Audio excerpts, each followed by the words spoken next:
business sense. For this, we have a lovely panel with us here today. It's going to be led and moderated by, and can I please request as I say these names for the panelists to come on stage? Firstly, Ms. Nadia Rahman, who is a member board of trustees at the Climate Risk Fund for the State Bank of Pakistan, to lead this discussion as speaker and moderator. We have Dr. Faisal Hashmi, the Senior Director at Coca-Cola Pakistan and Afghanistan. We have Mr. Ziad Bashir, the Non-Executive Director at Gul Ahmed Textile Mills.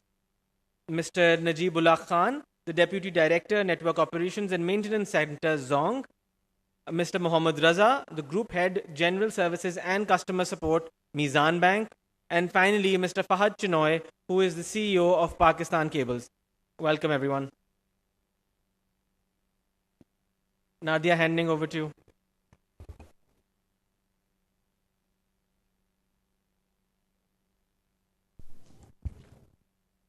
Thank you very much, Zishan.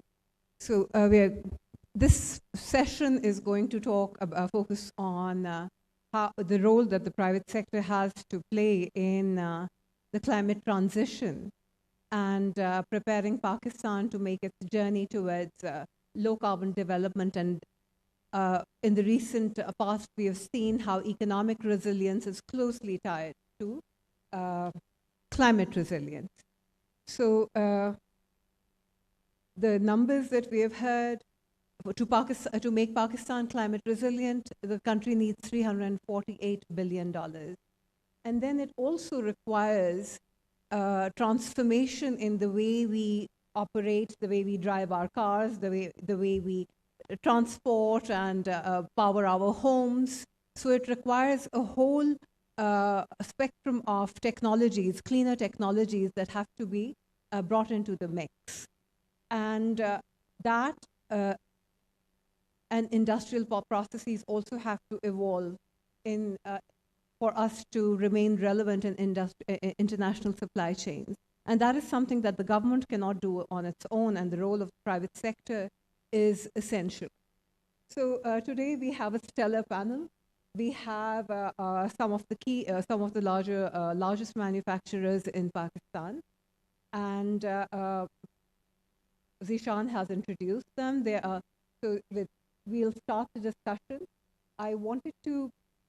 So the binding constraint for us, as far as we understand, is finance. And private capital mostly flows into where it makes a business case. So we've seen a UNEP report says that nature negative financing is 140 times more than nature positive financing. And the numbers are even lower in Pakistan. A UN report says that climate finance in the private sector is less than 5%. So where are the funds going to come from for the kind of transformation that we expect to see in terms of stewardship of our natural resources, whether it's water or, and also in adopting the capital-intensive technologies that are required to make this transition. I'll start with Dr. Faisal Hashmi. He leads Pakistan and Afghanistan for Coca-Cola. So, Dr. Water stewardship for Coca-Cola is important in terms of its sustainability commitment. Let's know what operational risks do you see in the future for the company, and how is Coca-Cola transforming itself for water efficiency and regenerative practice? Thank you very much, Ji.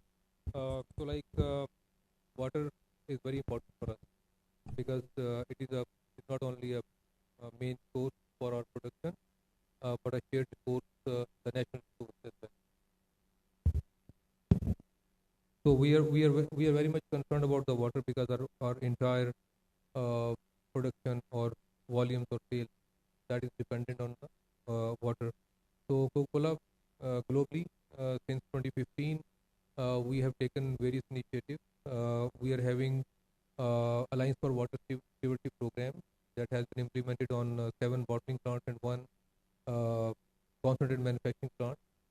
So we are basically whatever the water we are using for our product, we are giving more water back to the communities and to the nature. So we are having different like initiatives like wetland floating plants, and uh, like we are partner in the Recharge Pakistan, which is one of the mega projects in Pakistan.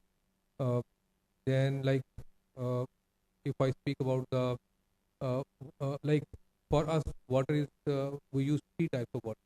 Like one water which we use for our product for the production of the coconut product, and second is like the water which is used for the washing, for the treatment, and a lot of other things. So now with the help of the training and development and with the technology, we are using minimum water for this part, uh, and that water which is not consumed for our production, that actually goes to the water treatment plant. So every manufacturing plant is having its own water treatment plant, and we are having a fish pond everywhere at the plant. So that water is treated and then it goes to the fish pond, and that water is actually good for the like for the marine life, and we give that water to the PHAs, to the other government authorities, and to the farmers to use for the tree plantation and harvest. Thank you, Dr. Sir. So, Coca-Cola is a multinational. They've made commitments internationally in terms of net zero. So they will be mobilizing funds, and other countries would be also bringing in, Coca-Cola would be bringing in innovations in other countries also. What is the ambition like in terms of what more can we do? And what is the ratio that you mentioned, if you may repeat it, that how much you consume and how much you uh, through circularity, bring it back into the water system. If you could talk Yeah, about so like that, it and is also international examples on how Coca-Cola is moving forward with its net zero commitment, and where is so net Pakistan zero commitment positioned? is actually not a new thing for Coca-Cola. We are as I told you that we are actually doing this since last like many years. We started this program in 2015, and since then we have taken various initiatives at our plant. So uh, one thing is like the water we extract from the soil. So we treat that water, and then we send back that water to the nature as well. But other than that, like we are arranging clean drinking water for the community. So that water, which is basically the water from the government and some like other sources. So we are treating that water, and we are converting that water into a drinkable condition, and then providing to the community. So like we are having the number we can share with you, but we are whatever we are using in our production, we are giving 100% back to them. Which communities are you focused on in terms of like water-stressed communities or? Yeah. So previously, like I think many years back, so if we were extracting water from Lahore, maybe we were giving back that deficit of the water to maybe Sindh or some other areas. But now as per the new guidelines, first we do the surveys that where the water is scarce, and according to the scarcity of water, Right. we basically design the programs which are implemented on the same place from where we are extracting the water. Right. Thank you very much. Uh, Ziad, I will now be talking to you. Gulema Textiles, you're one of the largest exporters in Pakistan. And there are, in terms of this industry going green, what are the challenges that you see with the evolving landscape internationally? Compliance requirements are changing. And then we have an age-old supply chain. The ginning industry is not very energy efficient. So in terms of supply chains and the changing demands internationally, how do you see Pakistan and our main manufacturers? What kind of shifts do we need to do to benefit from it, position ourselves well, and where are the funds going to come from? Thank you. Thank you. That's quite a large question. I'll try to address it point by point. Um, The major challenges at the moment are that the country doesn't really have a carbon pricing mechanism in place. So there's nothing that's been done to, have a measurement or a reporting or verification system. So companies are doing it individually. So there's no basically system to measure all this stuff. So companies are putting up their own, water plants, effluent treatment plants. They're putting up their own water recycling plants based on their customer base. So let's say you're serving customers in Europe. So Europe will have its own, requirements of effluent treatment, of recycling, and this changing year on year. And then there's the, CBAM, which is coming, the Carbon Border Adjustment Mechanism.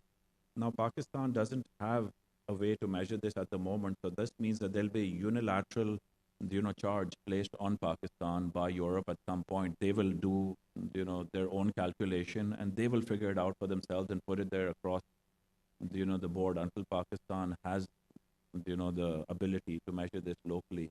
So this is going to affect us all, very fast in the years to come, and I don't know if we're prepared for it. But then again, we should not also, try to go ahead of the curve.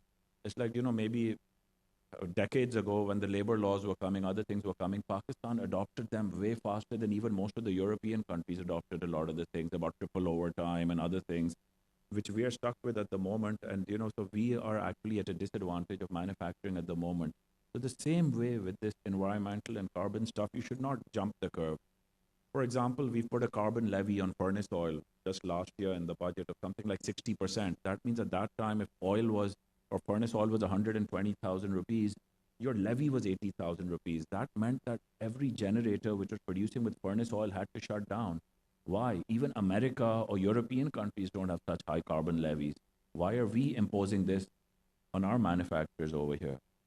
So we have to think, that we have to maybe follow the leaders. We don't want to be the leader because you can make a lot of mistakes, and those mistakes are extremely expensive if you're not careful. It's like when you're in a race, people talk about, it's like you're not the best Formula One car, it's a Formula One race or a car race. You have to be behind the leader and you follow the leader around. You're not the one, we are not that developed as a country to be the leader. So these carbon things, we should leave it to Europe and to America at the moment to, lead the way. And then we should learn from them and then try to, not reinvent the wheel until we are at that level where we feel, okay, we have developed to that level to implement such systems and be at a playing level. But at the same time, Pakistan, there are 200 countries in the world. We are responsible for less than 1% of the global carbon footprint since they've started measuring emissions. But countries like the US are responsible for 25%, the EU for 22%. But at the end of the day, we are the top 10 most affected. So we're responsible for nothing, but we're in the top 10 most affected. I think the last number which they gave out was from the last flood, over $30 billion of damage or something like that. That's nearly 10% of our GDP. So, I mean, there has to be an equitable way for these mechanisms to work, where the countries that are responsible end up bearing more of the cost than the ones that are affected. If they're just going to put all their costs on us and they're going to put it on our manufacturing chain, which is already running on razor-thin margins, I think the world has to actually come up with a very fair mechanism going forward. And I think we need to also, as a country, make sure that our rights and fundamental rights on this are maintained and that we are not, the money is not sucked out of the country. Because when they went through their industrial revolutions, they didn't have all these things. They didn't have all these human rights or climate change and all this stuff, all this cost. So they developed at a very cheap rate. Now they're expecting us to pay all these things, and then all the toys that come with all these things are produced by them. So we have to purchase all these plants from them to become compliant to them. So this just seems like, a bit unfair to me that they're making us responsible to bear the brunt of this cost. I think that sums it up. Yes. So you've addressed the part of compliance very well, that we don't have to be leaders. We can follow others and learn as we go. Now, with the prices falling and the kind of energy shocks that we are seeing in international supply chain, it's almost become a competitiveness imperative for us to insulate ourselves from fossil fuel or very energy inefficient, and we have to move towards more efficient production systems. And ginning, as we spoke earlier, hasn't been able to evolve. the incentives are not in place. So that's going to hurt our competitiveness. And so we should be able to look at some kind of climate finance or other sources of funding. What kind of incentives do you think should be in place to enable that shift? Because it's going to affect our competitiveness also if we do not make the shift Yes, right I now. definitely agree with that. And I think with fossil fuels, where the way they've increased and the renewables, the price has come down. But for plants that have a large scale, this is tens of millions of dollars of investment. And the thing is that countries normally, or companies in other countries, don't need to do these investments. So when we're responsible to do these investments, it makes us incompetitive. Rather than investing in capacity to export or to manufacture, we're investing in capacity to produce electricity. Producing electricity is not our job, but we're doing it because the government is not efficient or they have too many systemic losses. So I mean, somebody like Fahad Chanoy will be able to tell you better about the transmission losses, because that's his business, and he's going to be able to tell you. But these inefficiencies are passed on to us. So if there are losses in transmission, if there's any inefficiency, if there are any agreements which have been made which are not efficient, everything is passed on to the manufacturer. So how much can the manufacturer absorb? And I agree with you, green financing definitely needs to be there, but it has to be there with checks and balances, so it's not misused and the finance is not used in other avenues or other areas. And also there's things which happen along with being able to finance it, like let's say wheeling. Now you put up the plant, if the wheeling policies are not clear or they're not commercially viable, there's no point putting up this equipment if you need to transmit the electricity somewhere else. So there are a lot of policies and things which have to happen in parallel rather than sequential, because you put up a plant and you don't have right of way, right of passage, you can't take the electricity. There's a lot of things like that that are related to this. It's very challenging, it's not easy. And I think people like yourself and the planning commission will have to actually work and come up with plans of how to implement this in the most efficient manner. That's a challenge of the climate transition. It is cross-sectoral. So working with Ministry of Industries and then transmission and all of that. So it requires stronger advocacy from the private sector too. And you are doing. Okay. So now I will move on to Mizan Bank and Mohammed Raza. So there was a recent issuance of green sukuk, and there are other aspects that you're looking at. How is the private sector, how are the banks focused on enabling climate action, and what kind of instruments are becoming available in the private sector, in the banking sector? Okay, Bismillah ar-Rahman ar-Rahim. First of all, let me congratulate Dawn Media Group for arranging such a vibrant sort of conference. I think I've attended lots of conferences, but I feel that every session is very engaging. So that is one plus point, and I must congratulate Dawn Media Group for this. As far as banks are concerned, we heard Deputy Governor, State Bank of Pakistan yesterday, and we really thankful to State Bank of Pakistan for taking the commendable lead in creating the ESG framework as well as green banking guidelines, giving a very clear message and signaling that climate risk is actually financial. So as far as the banks are concerned, we are not sitting on the fence and just looking at this transaction. We are now actually a very active enabler. So just to come to your question, let me just let you know what basically banks are contributing, and banks can contribute in terms of this transition.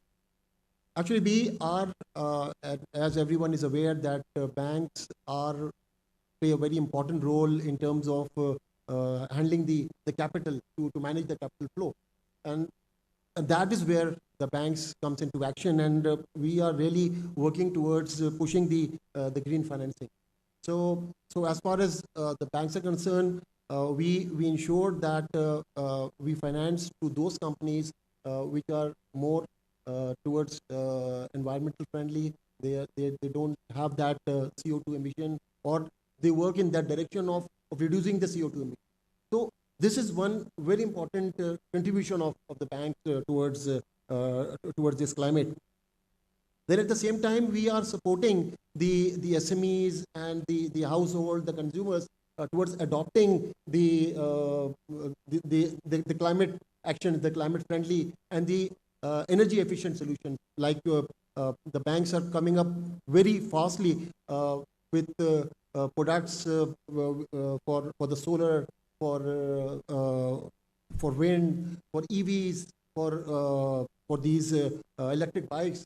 And with the passage of time, we are seeing that whenever there are challenges, the move towards these products are increasing. We just saw during these the challenging conditions which we are really facing, the fuel prices went up. And as the fuel prices went up, we have seen that the demand towards EVs and electric bikes have increased. So the banks are really working towards promoting and coming up with these product innovations, coming up with these product development, so that we are able to fulfill the needs of the customers and to provide that the climate action. The bonds, the green bonds, they are into action, and the banks are pursuing, they are participating. And I personally feel that with the passage of time, these actions are now becoming mandatory. To start with, the green banking guideline which the State Bank issued, they were more like voluntary, and banks were asked to do it on voluntary basis. But now we have to do it on mandatory basis. And with each passing year, this focus is increasing. And we even have to report now. So reporting is now very important. And with that, banks now are not on the fence. They are enabler now towards this the climate change. Thank you very much. So in terms of returns, investments in climate action, is that, so where do the rewards come from? Is it in better ESG rankings? So how do you see it in terms of financial returns to the bank? Actually, when we look at the overall landscape, the opportunities are too many. The issue was that we took the challenges side first, and we didn't look at the opportunities. The opportunities are so big that currently what we see is that there are tens and billions of climate financing opportunities available, which unfortunately we are not able to tap. And the reason being that some reason is a new field. So the banks are developing our expertise. We are developing our expertise, and our credit teams, our risk teams, they're still a bit afraid of looking at these new green technologies because they are still unproven. They are there, but still, for Pakistan perspective, they are unproven. But what we feel is that with the financing gap, we can really work on them, and we can generate lots of new financing at very, very good rate. Pricing is an issue at this point in time because due to lack of data, which is already being discussed, there is also a greenwashing sort of a risk, because we are not really aware that the projects which have been presented as green, whether they're really green or not. So, but now with the Pakistan Green Taxonomy also in place, we have specified and standardized definitions of which projects are green and which are not. I think this challenge will be covered, and I personally feel that with the population of Pakistan, we can sell any product, and we can sell any product with a profit. And to last, one of the key benefits which I really feel is that by acting on this path, we will also be able to please Allah subhanahu wa ta'ala. Because definitely with the climate changes and the climate disorders, the humanity is in trouble. And when we move in that direction of helping the humanity, we will be able to please Allah. There's a saying of the Holy Prophet that even if you remove something of harm from the street, that is a charity. So we really feel that whatever we get in terms of profits, this is one of the biggest profit which we can get. Thank you very much. That's certainly in line with the values. So I'll now move on to CEO Pakistan Cables, Fahad Chinoy. So Fahad, as one of the larger manufacturing companies in Pakistan for copper cables and steel, you have a good you would have a good understanding on how the internationally the critical mineral value chain is evolving, what the future demand is, and where do you see Pakistan going, and where are the opportunities for us? And yes, leave it. Thank you. So, copper has become sort of the strategic metal in the sort of energy transition that's taking place.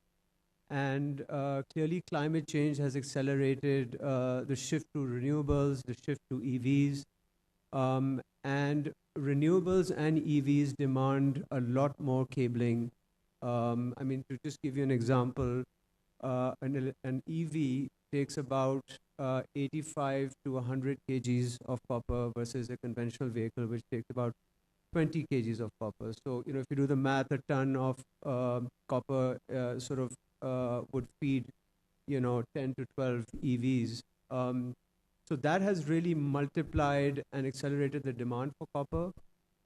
Copper, of course, is a finite mineral. And copper today is trading at all-time highs, and the view is that as the global economy stabilizes, there will be a further surge in demand for copper, which ultimately may result in shortages of copper, because the gestation period for mines today, from the time that you discover the mine to the time that you bring out first copper, is estimated at 17 to 18 years. It used to be about 2 decades ago, it used to be 5 to 6 years. So it's, the copper is much more further away, it's deeper in the ground, it's in sort of remote areas. And as a result, there is a mismatch in terms of demand and supply, which will drive up the scarcity and the price of copper. I think the opportunity for Pakistan, of course, we all know, is that we are mineral rich. We have one of the world's largest copper mines in Balochistan, and the Reko project has been something that has been, top of mind for the government and for the economy. Unfortunately, I think recently Reko indicated that they were slowing down the project. Hopefully, that will, once with the optimistic hat, once the Gulf situation stabilizes, hopefully there will be a resurgence of interest in Reko. I think that will then, of course, unlock a lot of opportunities for mining and for creating a ecosystem in Pakistan that can support the value chain certainly for our products. Also concurrently, what's happening is that as copper is becoming more and more scarce and expensive, there is a potential shift towards cheaper materials such as aluminium. Aluminium itself is a very energy intensive metal in terms of producing it. And there will also possibly be a shift towards recycling. And we're starting to see that, the industry is trying to look at recycling opportunities to make up for the shortfall of copper. But I would say that, holistically, if you look at the opportunity for Pakistan, we certainly have, we're blessed by God with all the sort of availability of minerals. And of course, the question is that will the security situation, accessibility and execution allow us to realize the benefits of that? Right, thank you. So in terms of the ore and natural resources, we are blessed with it.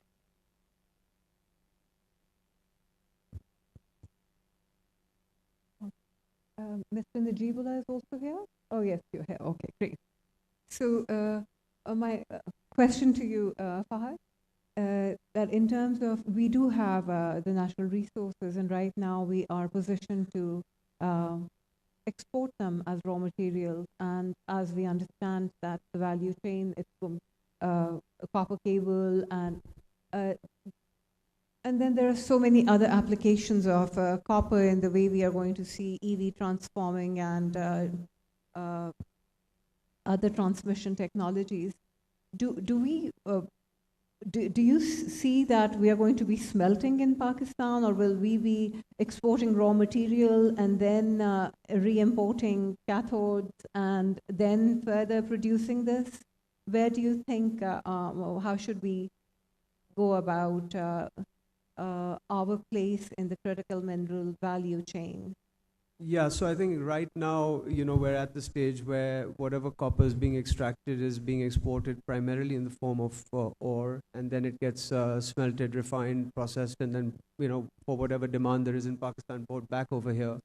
Ideally, we'd want to have the entire value chain over here, but it's very, very nascent in that you would need to have critical mass from the mine that can support the feedstock into the smelter, and that then can, downstream into the refining, and then ultimately the fabrication of cathodes or whatever type of copper. So I think we're quite far away from that. I believe that first copper, if it comes out of Reko Diq, would be 2030. Then you develop some critical scale that would then possibly support the feasibility for a smelter, and then refining capacity and so on. Notwithstanding the issues of logistical challenges, energy intensity. So all of those would be hurdles that we'd have to cross at a later stage. But for now, unfortunately, from my business's perspective, we have to import all our copper from outside of Pakistan. All right, thank you. So now I'll move on to Mr. Najibullah from Zong. So in terms of climate governance and digital governance, we need connectivity. So for timely reporting on impact advisories, and also for digital governance in agriculture, or so many aspects of it. So there are two roles that you play. One is in terms of latency, or how long it takes for impact advisories to be disseminated. And then the other is, how are you prepared in terms of extreme events to maintain a resilient network so that we do not have outages? And how is Zong investing in this? Thank you, Nadia. Yes, you're right. At Zong, we believe that it is our responsibility, social responsibility, to provide connectivity to the people of Pakistan, to the customers. And Zong has been playing this role for the past 2 decades. We are here, and we have provided the services to the people of Pakistan. Throughout this era, the period, we have seen tremendous climate changes and certain events of disaster due to climate changes.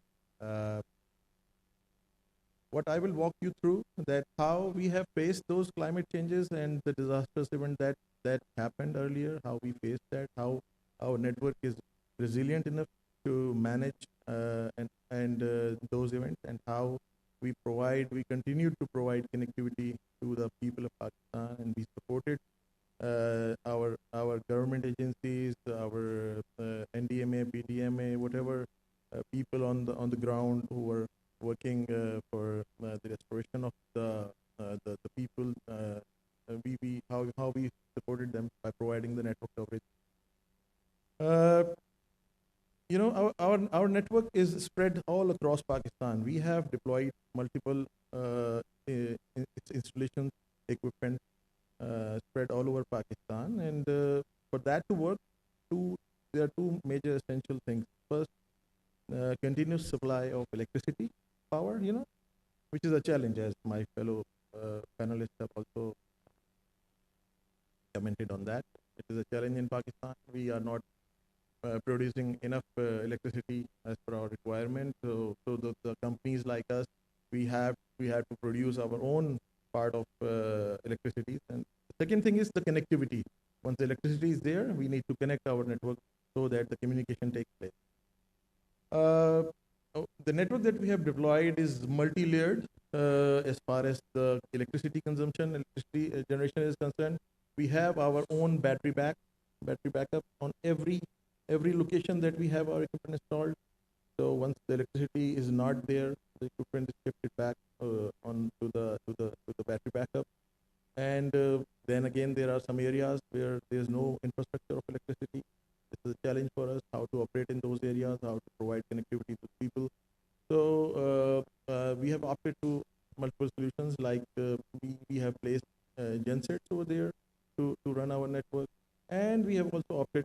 the green energy, the clean energy, which is solar.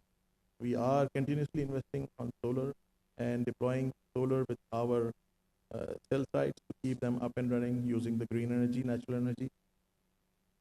So this is the multi-layer infrastructure that we have for in terms of electricity. While if you should talk about the connectivity, we connect through two mediums. Either it's a wired connectivity or a wireless connectivity. For wired connectivity, optical fiber network is deployed all across Pakistan. And for wireless connectivity, we have our radios. Again, the backup is there. If the wired connectivity is broken somehow, we have redundancy in the wired network. If one fiber or one cable is broken due to some disaster, due to some, in 2022 we had massive floods all across Pakistan. Our fiber remained broken for multiple days, many days, because there was water everywhere, and it was not possible to restore that. But we had redundancy. We had other routes. We had other cables through which the traffic automatically got routed, and then we had radio links for the communication. So the communication remained intact. And in 2022 flood, we were the very first network of Pakistan that restored the complete network, the down network, within 14 days. And that was also acknowledged by the government of Pakistan and PTA. We were the first one to get the network up in the affected areas. So this is how we manage the disasters. We usually, luckily, we know usually in what period of the year the climate changes, because Pakistan is heavily affected by monsoon. It's a monsoon affected region. So during monsoon and after monsoon, we generally face flood-related situations. Sometimes it's extensive, sometimes it's moderate. We have our own disaster processes and policies in place. We arrange resources, we optimize the resources, we place the resources accordingly. We remain in touch with the authorities, with the agencies, NDMA, PDMA. More importantly, our field teams are on ground in far-flung and the remotest areas of Pakistan, where probably we don't have the presence of others, but our teams are there to protect, to secure our network. So we are the first one to take part in restoration of the network, and also supporting the people over there who are affected with any climate-related disaster that occurs. So we stand shoulder to shoulder with our governments, our agencies, in resolving the issues in those areas. So moving ahead to the second part of my conversation, which is clean and green energy. We have upgraded 85% of our network with the state-of-the-art, latest technology, lithium-ion battery banks. Earlier, we were using the traditional batteries, which had more carbon emission. These lithium batteries are environment friendly, and we are focused to have the carpet coverage within the next year, and the whole network will be equipped with the lithium-ion solution. At the same time, we have deployed more than 1,000 solar solutions in our network. We are generating a capacity of more than 10 megawatts, which I have the numbers. The solar deployment is able to generate 10 to 12 million kilowatt hours of electricity. We're generating it ourselves, clean and green energy. And it is helping us to save 1.4 million liters of fuel, which would have been burned using the generators otherwise. So this is how we are playing our role, keeping Pakistan's environment clean, using the green energy solutions, and helping making Pakistan environment friendly. Thank you, Najibullah sir. So the interventions that you've talked about, a lot of them do result in carbon sequestration, the solarization, and also using efficient batteries. So have you thought about claiming credits for it? Are you moving towards that direction? Is that attractive to you in any way? Yes, we are. As I said, we plan to have more investment in the same areas. In coming years, we will be adding more solar solutions. This year, more than 250 solutions are already Claiming planned. carbon credits, carbon finance, carbon credits for that. Carbon Is Zong thinking about it? Getting finance through other modes? No, we are currently not thinking in these lines. We are only working to make our network as much as less Resilient as carbon affected as possible later on maybe. But yeah, we have business partners and we are working with different partners to different models. You know, the AI based, there are certain AI based solutions there. We are also planning to adopt those starting this year that will help us more efficiently utilize our power resources and make our network more energy efficient. Zishan, how are we doing on time? We are over time? All right, great. So I wanted to ask one key takeaway. Can we do that? So what would be a cost of inaction for you, and what is your key takeaway from this panel? So regarding water or like overall? Regarding water, yes. So regarding water, I think this is a shared responsibility, not only the multinational companies or the government, but the collective responsibility that we all have to work to conserve the water. So water is definitely a commodity which will not be available in the future. Right. All right. And you? I feel the cost of inaction would actually be losing your export market share globally, because if you don't do anything, you're going to let your competitors leapfrog you. And countries like Bangladesh, Vietnam, China, other countries have already surpassed you in exports. I mean, Bangladesh, which 10 years ago was maybe half your size, now nearly double your size in exports. We've been losing a lot of market share, and if we lose the climate action game, or the green game of transitioning to green manufacturing, I think we're going to lose a lot more market share. Thank you. And Najibullah, what will be the cost of inaction if I you don't make your network resilient? The resolve is there, the commitment is there. Our parent company is China Mobile, so we are, Pakistan-China friendship, committed to invest in Pakistan and make our network more robust and resilient, provide connectivity to the people of Pakistan, and stand shoulder to shoulder with the government of Pakistan in any disaster. Mohammed Raza. Okay, as banks, we have a dual responsibility. We have to look at our own impact by reducing the carbon footprint, by doing things for ourselves. And then we have to really motivate our customers to go for it. And I really feel that is the right direction. Although, as I said, we do have challenges, but when I look at the opportunities, I really see that opportunities are widespread.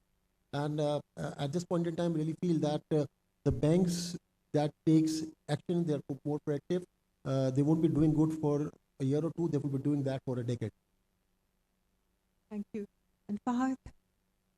Yeah, I think that we're moving in the right direction. I think the SCCP has, is enforcing certain reporting standards now around climate. That will be sort of a process over a few years. But I think what it'll do is it'll quantify through a framework whereby then you go away from the greenwashing and you're actually seeing genuine action. So there is a little bit of a sword hanging over the listed companies' heads to get that done, and I think that's a step in the right direction. The challenge is that the listed entities, while being large and well known, are still a very small portion of the rest of the economy. And where do we bring that responsibility in from the SMEs and from the informal sector? That's going to be the big challenge for us. Right. So I would like to thank the panelists. The private sector is at the front of how we're going to go forward with this transition, and the government doesn't have the the expertise in the technologies or the ways of production that the private sector has. So stronger partnership would be required, and a stronger advocacy to mobilize funds and to align policies, because this is cross-sectoral. So that would be required, and thank you very much for your time. I'd like to thank Dawn Media for this session. Thank you. Thank you, panelists. A very rich discussion cutting across multiple sectors. Can I have a round of applause, a louder round of applause as our panelists get off stage? Thank you. Picture, please. Can you please all rise for a quick group photo?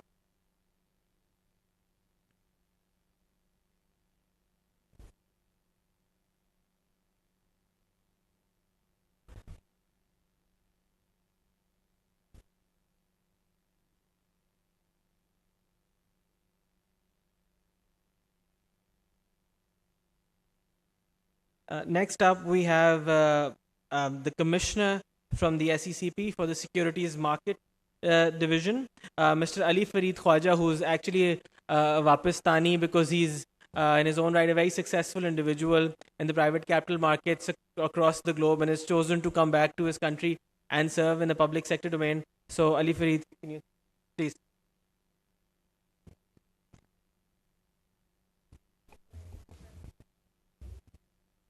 Thank you, Mikhail, for that introduction, and thank you, Dawn Media, for inviting me and for hosting this event. I had a short presentation to run, but I think there's a technical issue. We don't have a connector here, so I'll try to make it, I'll try to cover it up. But basically, as Mikhail said,